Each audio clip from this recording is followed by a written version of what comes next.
Welcome back to DSA placement series. अब हम शुरू करने जा रहे हैं एरे लिस्ट से रिलेटेड प्रॉब्लम सॉल्विंग। जो पहला क्वेश्चन मैं इसमें पिक कर रहा हूं वो है एरे लिस्ट को रिवर्स करना। एक पर्टिकुलर गिवन इंडेक्स के बाद के एलिमेंट्स को अपन को रिवर्स करना है। क्वेश्चन काफी इजी है, लेकिन ये क्वेश्चन उबेर ने पूछा है और ये क्वेश्चन अगर आप शुरू से इस प्लेलिस्ट को फॉलो करते आ रहे हैं, पूरे डीएसए के क्वेश्चन आपने करे हैं, तो आपके लिए बहुत आसान है। बहुत ही इजी वे में आप इसको कर सकते हैं। मैं इसको एरे लिस्ट में इसलिए ले रहा हूं ताकि आप एरे लिस्ट के get method, set method, add method इनको प्रैक्टिकली अप्लाई करना एक बार फिर सीख जाएं और आगे की प्रॉब्लम्स में एरे लिस्ट अगर यूज हो तो आप कंफर्टेबली उसका यूज समझ पाएं। तो चलिए विदाउट वेस्टिंग एनी टाइम शुरू करते हैं इस क्वेश्चन का डिस्कशन। सबसे पहले डिस्कस करते हैं क्वेश्चन का थीम क्या है। क्वेश्चन का पर्पस यह है कि आपको एक एरे लिस्ट दी जाएगी, एक इंटीजर दिया जाएगा जो एक इंडेक्स को रिप्रेजेंट करेगा और आपको उस इंडेक्स के आगे जितने भी एलिमेंट्स हैं उन्हें रिवर्स कर देना। राइट, एग्जाम्पल देखिए। ये हमें पहले एरे लिस्ट दी गई है जिसमें डेटा है 1 2 3 4 5 6। इसको मैं इंडेक्स वाइज आपको ड्रॉ करके दिखाता हूं। 1 2 3 4 5 और 6 ये हमारा डेटा है 1 2 3 4 5 6। ठीक है, इंडेक्सेस इसके होंगे 0 1 2 3 4 5। हमें m की वैल्यू दी गई है 2, तो इसका मतलब इंडेक्स 2 के बाद, मतलब ये वाला जो सेक्शन है हमारी एरे लिस्ट का, यानी इंडेक्स 3 से लेकर इंडेक्स 5, ये पूरा डेटा हमें रिवर्स कर देना। यानी हमारी फाइनल एरे लिस्ट क्या बननी चाहिए? हमारी फाइनल एरे लिस्ट बननी चाहिए जो गिवन इंडेक्स है वहां तक का तो डेटा सेम रहेगा। गिवन इंडेक्स 2 है तो ये 1 2 3 तो ऐसे ही रहेंगे, इनमें कोई चेंज नहीं आना चाहिए। और जो आगे का डेटा है 4 5 6 उनकी हमें करनी है स्वैपिंग। तो 4 और 6 स्वैप हो जाने चाहिए। रिवर्स मतलब स्वैप ही हुआ, तो इसका मतलब इंडेक्स 3 पे आ जाना चाहिए 6, इंडेक्स 4 पे रहना चाहिए 5 और इंडेक्स 5 पे आ जाना चाहिए 4। यानी हमारी फाइनल एरे लिस्ट बन जानी चाहिए 1 2 3 6 5 4। ऐसे ही सेकंड वाले एग्जांपल को देखें और आपको क्लैरिटी मिलेगी। ये हमारी एरे लिस्ट है जिसके अंदर डेटा है 1 2 3 4 5 6 7 8 9। 1 2 3 4 5 6 7 8 और 9 ये इनके इंडेक्सेस हैं। ठीक है, डेटा है 10 4 5 2 3 6 1 3 6। हमें इंडेक्स क्या दिया हुआ है? इंडेक्स 3 दिया हुआ है जिसको यहाँ m बोल रहे हैं। यानी इतना पोर्शन एरे लिस्ट का अनऑल्टर्ड रहे, अनचेंज रहे, इसमें कोई चेंजेस ना आए। जो आगे वाला सेक्शन है वो पूरा रिवर्स हो जाए। यानी हमारी जो फाइनल एरे लिस्ट आउटपुट में दिखेगी 3 4 5 6 7 8 ये इंडेक्सेस हैं, उसमें गौर कीजिएगा 10 4 5 और 2 ये हमारा सेम रहेगा। इसके आगे 3 6 1 3 6 बन जाना चाहिए 6 3 1 6 3। ये हमें आउटपुट में चाहिए। ये हमारी इस पर्टिकुलर इंडेक्स के बाद की लिस्ट रिवर्स हो गई। That's a challenge. बहुत सिंपल है फ्रेंड्स। वैसे तो ये कोड आप एरे से भी कर सकते हैं, बट मुझे आपको एरे लिस्ट पे प्रैक्टिस करानी है ताकि आगे के एग्जांपल्स में एरे लिस्ट अगर यूज हो तो आप कंफर्टेबली उसका यूज समझ पाएं। और ये डिस्कस करने के लिए अपन चलते हैं एरे लिस्ट के थ्रू इस कोड को इंप्लीमेंट करने पे। So this is our ID. सबसे पहले बनाते हैं अपन अपना मेथड जिसका नाम मैं देता हूं public void reverse and the argument will be list followed by integer। गौर कीजिएगा, पैरामीटर में लिस्ट देने का बेनिफिट ये होगा कि आप जरूरत पड़ने पर इसको एरे लिस्ट भी पास कर पाएंगे, जरूरत पड़ने पर इसको लिंक लिस्ट भी पास कर पाएंगे। इसलिए मैं पैरामीटर टाइप लिस्ट ले रहा हूं, बाकी हम एरे लिस्ट भी ले सकते हैं, कोई इशू नहीं है। ठीक है, नाम दे दिया मैंने ARR कॉमा एक इंटीजर जो मैंने दे दिया by the name of m। So ARR में क्या होगा? ARR में हमारा डेटा होगा और m हमारा इंडेक्स होगा। अब फ्रेंड्स, एरे लिस्ट के पास डायरेक्ट इंडेक्स लेकर आपको सबस्क्रिप्ट में वैल्यू एक्सेस करने देने की फैसिलिटी नहीं है। आप एरे की तरह ARRI बोलकर एरे लिस्ट का डेटा नहीं उठा सकते। एरे लिस्ट के पास दो मेथड्स हैं जो आपको एरे लिस्ट में डेटा सेट और गेट करने देते हैं, और जो मैं नाम बोल रहा हूं वही इन मेथड्स के नाम है। आई होप आपने एरे लिस्ट के वीडियोस देखे होंगे, नहीं तो एक बार आप उन्हें चेक करें, उसमें सारे मेथड मैंने समझाए हैं। अभी मैं शॉर्ट में आपको रिकॉल करा देता हूं। There is a method in array list called as get, there is a method in array list called as set. Get क्या कहता है? गेट कहता है आप इसको इंडेक्स दीजिए, ये आपको रिटर्न करेगा उस इंडेक्स पे रखी हुई वैल्यू। ओके, और सेट मेथड आपसे दो पैरामीटर लेता है। ये आपसे पहला पैरामीटर मांगता है इंडेक्स, दूसरा पैरामीटर मांगता है वैल्यू। जो आप इंडेक्स देंगे और जो आप वैल्यू देंगे ये उस पर्टिकुलर इंडेक्स पे वो वैल्यू कर देगा ओवरराइड। यानी सेट का काम है वैल्यू को इंडेक्स पे ओवरराइड करना, गेट का काम है इंडेक्स लेकर आपको वैल्यू रिटर्न करना। ठीक, तो अब हम इन्हीं दोनों मेथड्स की मदद से इस कोड को इंप्लीमेंट करने वाले हैं। तो सबसे पहला काम, एक इंटीजर आई लेते हैं जिसको हम शुरू कहां से करेंगे, जो m दिया है उसके एक आगे से। So we should start with m+1, okay. और एक वेरिएबल हम j ले लेते हैं जिसको हम शुरू करेंगे लास्ट वाले इंडेक्स से।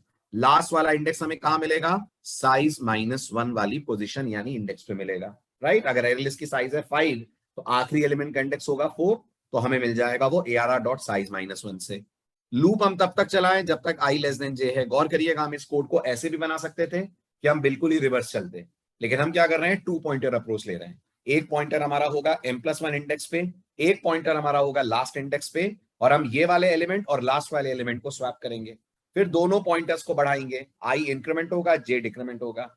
फिर i वाली पोजीशन और j वाली पोजीशन के एलिमेंट को स्वैप कर देंगे, और इस तरह से हमारे कम समय में कम इटरेशंस लेकर हमारा कोड एरे लिस्ट के एलिमेंट्स को कर देगा स्वैप। अब तो हमने कॉम्प्लेक्सिटी पढ़ ली है, तो हम समझ सकते हैं कि अगर हम पूरी एरे लिस्ट को ट्रैवर्स करेंगे तो ऑलमोस्ट हमें सारे एलिमेंट्स पे जाना पड़ेगा जो गिवन इंडेक्स के बाद है। लेकिन अगर हम 2 पॉइंटर अप्रोच लेकर चलेंगे तो हम हाफ ऑफ द लिस्ट को ही ट्रैवर्स करके उस पर्टिकुलर पोर्शन को कर देंगे रिवर्स। वही तरीका फ्रेंड्स हम लोग ले रहे हैं। तो i less than j, i को करा हमने प्लस प्लस, j को हमने करा माइनस माइनस, और अंदर स्वैपिंग का लॉजिक। तो सबसे पहले मैं ith एलिमेंट को टेम्प में लाना चाहता हूं, तो मैं आपको समझा रहा था हम ऐसे नहीं लिख सकते arri, ये एरे के लिए वैलिड है but not for array list. Array list के लिए कहना पड़ेगा arr.getI। इससे क्या होगा, ith इंडेक्स का एलिमेंट टेम्प में आ जाएगा। अब मुझे ith इंडेक्स पे वो एलिमेंट सेट करना है जो jth इंडेक्स पे है।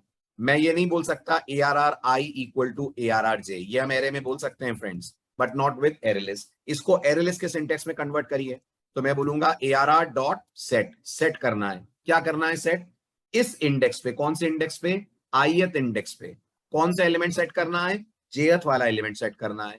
तो arr.getj, ये लाइन समझ आई आपको, arr.setI, arr.getj। क्या बोल रहे हैं अपन एरे लिस्ट को, अपन एरे लिस्ट को बोल रहे हैं इंडेक्स i पे वो एलिमेंट ओवरराइट कर दो जो बैठा है इंडेक्स j पे।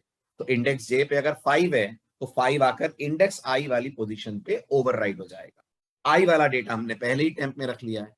अब हमें क्या करना है, जो टेम्प में है वो j वाली पोजीशन पे डालना है, यानी इंडेक्स पे डालना है। तो arr.set कौन से इंडेक्स पे, j इंडेक्स पे कौन सा एलिमेंट डालना है, टेम्प एलिमेंट डालना है। बस ये आपने करा, एरे लिस्ट का m के आगे वाला डेटा स्वैप हो गया। अब हमको ये देखना है एरे लिस्ट वाकई में रिवर्स हुई है या नहीं, तो अपन इसको डिस्प्ले करा लेते हैं बाय राइटिंग आफ्टर रिवर्सिंग, ये मैंने लिख दिया। और उसके बाद we can go for each loop int x :arr system.out.println x, थोड़ा सा बीच में स्पेस दे देते हैं ताकि एलिमेंट्स हमें अलग अलग दिखें। ठीक है, अब इस कोड की टेस्टिंग के लिए अपन मेन में आकर एक एरे लिस्ट क्रिएट करते हैं। So I said list integer arr is equals to new array list। Okay, ये हमारी एरे लिस्ट बन गई। एरे लिस्ट को साइज 6 दे देता हूं मैं, जो हमारा पहला एग्जांपल था वो 6 का था। एरे लिस्ट के अंदर डेटा ऐड कर देते हैं। So I am going for arr.add1, arr.add2, आप लूप चला के भी ऐड कर सकते हैं, राइट। मैं चीजों को थोड़ा सिंपल रख रहा हूं इसलिए अपनी तरफ से मैन्युअली डेटा ऐड कर रहा हूं। arr.add4, arr.add5 and then arr.add6, right. ये हमने डेटा ऐड करा। अब हमें यहां से कॉल करना चाहिए रिवर्स को, तो मैंने रिवर्स मेथड कॉल करा। रिवर्स मेथड में एरर आ रही है, कैन यू गेस क्यों आ रही है? इसलिए आ रही है क्योंकि जो हमारा रिवर्स मेथड है वो नॉन स्टैटिक है, मेन स्टैटिक है। आपको जावा के बेसिक से याद होगा, आप स्टैटिक से स्टैटिक को ही कॉल कर सकते हैं। तो मुझे रिवर्स के आगे static modifier, non access modifier लगाना चाहिए। तो ये हो गया पब्लिक स्टैटिक वॉइड रिवर्स। अब मैंने रिवर्स कॉल करा और रिवर्स को आर्गुमेंट के साथ arr के अलावा इंडेक्स अपन पास कर देते हैं 3, है ना। हमारा पहले एग्जांपल के अंदर यही था, या 2 पास कर देते हैं। तो अपन इंडेक्स पास कर दिया 2। तो अब आप नोटिस करिए 1 2 3 को छोड़कर 4 5 6 के बेस पे हो जाएगी स्वैपिंग। ठीक है, स्वैपिंग होनी क्या चाहिए, एरे हमारी एरे लिस्ट हो जानी चाहिए 1 2 3 और 6 5 4। पहले इसको मैं रन करके आपको दिखा दूं, फिर मैं इसको ट्रेस कर देता हूं एक बार और। सो कोड मैंने रन करा, राइट, चेक करिए। आफ्टर रिवर्सिंग हमारी एरे लिस्ट हमें मिल रही है 1 2 3 6 5 4। क्लियर? चेक करते हैं कैसे आ रहा है 1 2 3 6 5 4 just to have a better understanding of the trace of the logic. Friends, ये हमारी एरे लिस्ट है। ये एरे लिस्ट के अंदर 6 नंबर हमने स्टोर करे हैं 4 5 एंड 6, जिनके इंडेक्सेस 0 से लेकर 5 तक हैं। 1 2 3 4 5 6। ओके, अब आप इस पहले वाले फॉर लूप को ट्रेस करें तो मैंने स्टार्ट करा है m+1 से। m कितना पास करा है अपन ने? m पास करा है अपन ने 2। m+1 मतलब i स्टार्ट होगा इंडेक्स नंबर 3 से। j कहां से स्टार्ट होगा? arr.size -1 से। साइज कितनी है हमारे एरे लिस्ट की? 6 है। 6 - 1 is 5, तो j आ जाएगा इंडेक्स 5 पे। कंडीशन टेस्ट होगी, क्या i लेस देन j है? हाँ जी है। कोड अंदर जाएगा, टेम्प के अंदर हम स्टोर करेंगे arr.getI, मतलब ith इंडेक्स पे जो एलिमेंट है वो हमने जावा से कहा टेम्प में असाइन कर दो। ith इंडेक्स पे फ्रेंड्स कौन है? ith इंडेक्स पे 4 है, तो 4 टेम्प के अंदर आ जाएगा। फिर ये लाइन जो थोड़ा सा आपको ध्यान से समझनी है, हम जावा को बोल रहे हैं एरे लिस्ट के ith इंडेक्स पे जो jth इंडेक्स का डेटा है वो सेट कर दो।